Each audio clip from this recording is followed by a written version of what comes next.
It's green. It's green. It's actually green. So we got a new trailer, which means we've got some thoughts and theories to break down about the latest Green Lantern development. Let's go. Okay, so firstly, we got to talk about that switch up because I switched up so damn quickly when I got that trailer. Now, to be honest, I switched up on like the previous trailer because there's been 3 that's been released so far, right? But to be honest, this one's really the one that's made me so excited for the show because there's so much to like dig into. There's so much more information that we've been given, and like everything leading up to that teaser really did put an impression on like the majority of the audience that this was going to be a show that was going to like ignore so much of what makes Green Lantern Green Lantern. But the fact that we've got Manhunters, we've seen so much on the constructs. Yeah, they're going to be obviously hiding everyone as humans for the show, but I think that's going to work initially, and there's all this promise about going into space and going galactic. So far, everything that they've said and promised, they're currently delivering on just from the trailers alone. So I think we can rest assured now that we're going to be in for an incredible show, a show that actually pays tribute to the comics and the characters, and it's going to be green!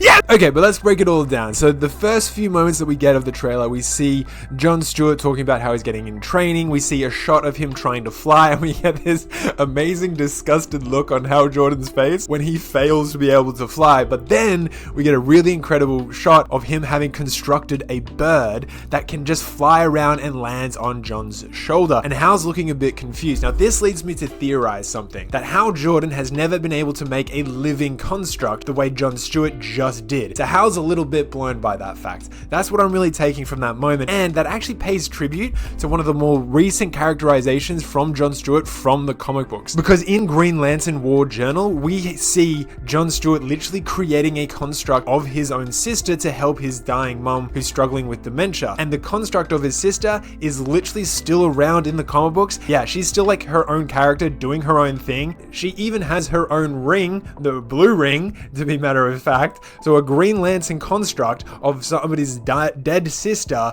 has their own ring within the cosmos of Green Lantern lore. And that's like a tribute to how powerful John is. In fact, he's so like gifted within the willpower and how to use it. He doesn't actually technically need a ring. He just has it because he's just familiar with it, and it's just like what he's used to. So he doesn't technically need one. But this is obviously early days. This is him starting out, and the first thing he constructs is a bird, and we get a later shot of him jumping out of a van, and we see really briefly the bird swooping down, going past him as he's trying to escape the van for whatever reason, because he's being captured by whoever. And so a lot of people are speculating that the bird is what helps him escape, which makes sense because it's his own construction. But I just love the fact that the bird is actually staying around. Like, it's not just there in the moment. John actually keeps the bird of like alive and around for like the rest of like the episode, show, who knows, but it's still there. And that is a really interesting fact about how his use of the Green Lantern rings and willpower actually goes into him. That's just the start. That's just like the first few seconds of the trailer, you know what I mean? Because the next thing we get is Hal just talking about how he has this feeling about like the people who are dead are actually going to be aliens. He just has this feeling, and that once again pays tribute to his character, which is someone who works very much on the fly, and he just kind of goes with it, but he always seems to manage to make it work in some way, shape, or form. And that kind of reckless, kind of bold, kind of like head first, headstrong kind of characterization is something we can come to expect from Hal Jordan, and I really appreciate that that's what they're doing for Hal Jordan and his character in the show so far. Oh, but of course we have to talk about the Manhunter in the room. Where'd you hear that word? The Manhunters are going to be a villain.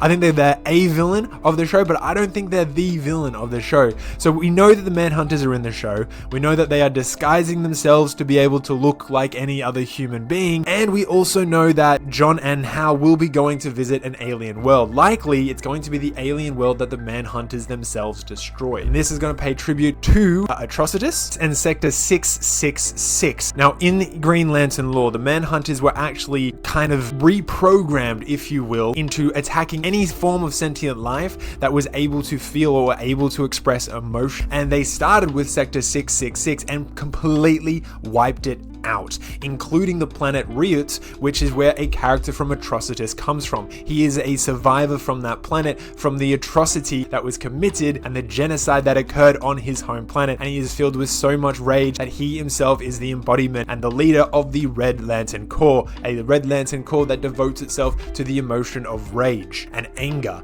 And Atrocitus is absolutely an absolute fiend when it comes to Green Lantern villain. Oh, he's so menacing, especially in the Jessica Cruz run. He was so he was so awful in that series.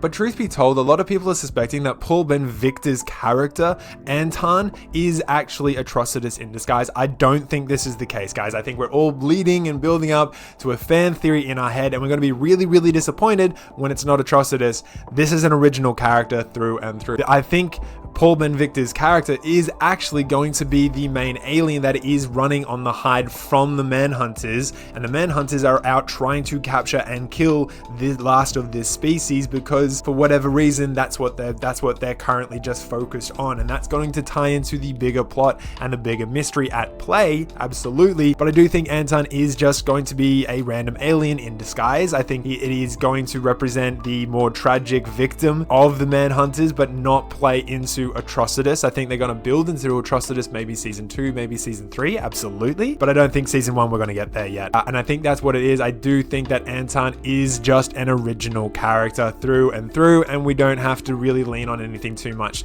in that department. But something I do really want to mention about something that I'm really, really in awe with when it comes to this show is the quality of visual effects, like the Hammer of Dawn laser beam that we've seen a couple of times now, the few constructs that we've been able to bear witness of as well. They look really, really detailed and really, really good. And I appreciate how it's not too far away from how the constructs looked in James Gunn's movie. I think that was a really good tribute as well, that we're seeing so much consistency in the construction, in the world building, and in the characters. And this is something about Guy Gardner as well, is that they've literally had to bring him into the show so that we could have that connection of, oh, here's the guy from the movie that we know, and we are building a connected world. And we're seeing that by bringing Guy Gardner in. I'm really curious what he means when he says he's going to bring an army. I think this right here is my theory as to why I think we don't have the Manhunters as the main villain of the show. I think the main villain of the show is going to be Sinestro through Hal Jordan.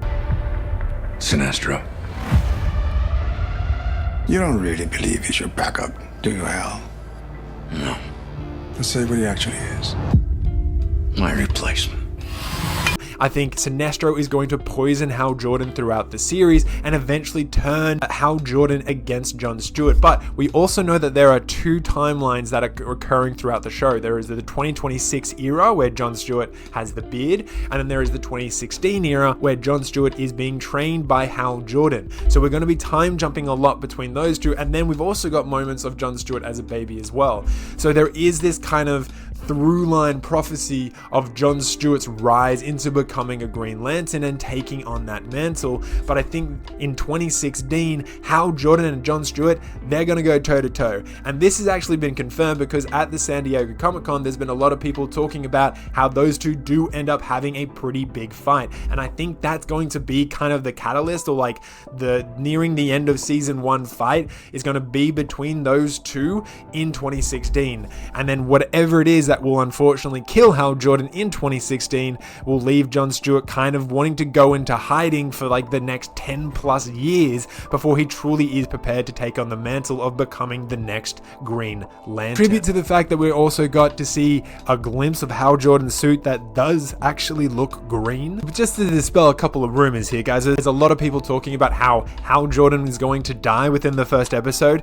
If he does, then that's going to be a timeline loop parody kind of thing, and while we'll see him die then, he's not actually going to be dead throughout the show. We are going to play with the timeline as we know. So Hal Jordan dying in the first episode won't really mean that much. We are going to see Hal throughout the season. I do think that he is going to be central to the entire story that we are witnessing within this show. I don't think they're going to get rid of Hal Jordan in episode 1. I think that would just be a complete waste. And I just have more faith that they're going to deliver a more outstanding show than just Hal Jordan dying in the first episode and then just leaving it like that and having John trying to pick up the remains throughout. There's also this big black circle that's just kind of in a white room that ends up expanding within the trailer. I have no idea what that is. I can probably make a wild guess and say it's going to be leaning towards the Blackest Night event, and that's going to be James Gunn's kind of follow through throughout the entire, like that's his big event towards it all, is the Blackest Night event. Maybe, I mean that's a stretch because all we got is a big black orb,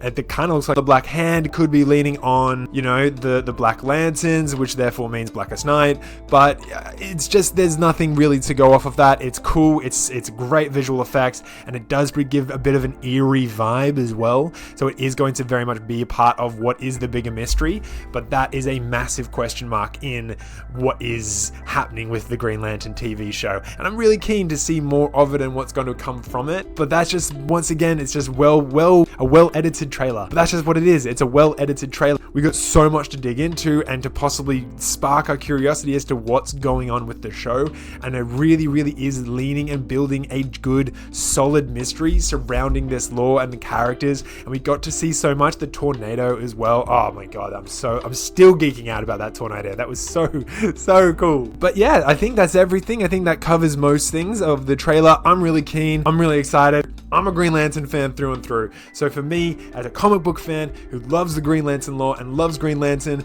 this by far is one of the things I am most excited about for this year. And it still looks like an amazing show, and it looks like it's paying tribute to a lot of what's coming from the comic books, and I really hope that they continue to do that for the show, because this feels like it's going to be such a great series of television. Cannot wait for more. But let me know your thoughts in the comments below, and as always, take care of yourselves. Peace.